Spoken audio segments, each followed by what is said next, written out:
Mahalaga po ang tamang pangangalaga sa mga pasyenteng may problema sa pag-iisip. E paano kung sa isang residential area sila pagsamasamahin at nakakabulahaw umano sa mga kapitbahay?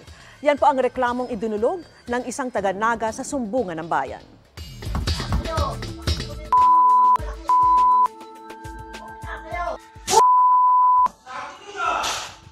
Pati nanay tatay mo. Perwisyong ingay sa umaga hanggang sa gabi.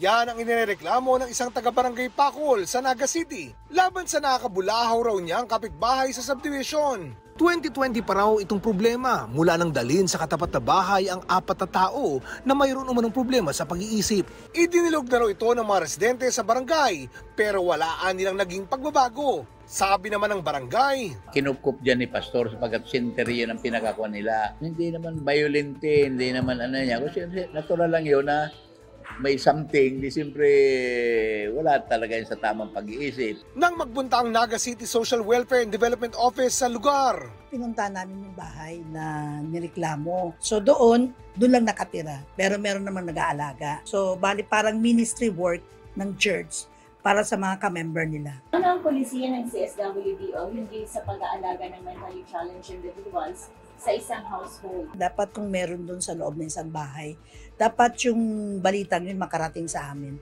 para matulungan namin sila. Dahil nga nasa sumbungan ng bayan ng GMA at idinulog na rin sa amin. So kami na talaga nakipag-coordinate sa barangay para matapos na din itong kasong to.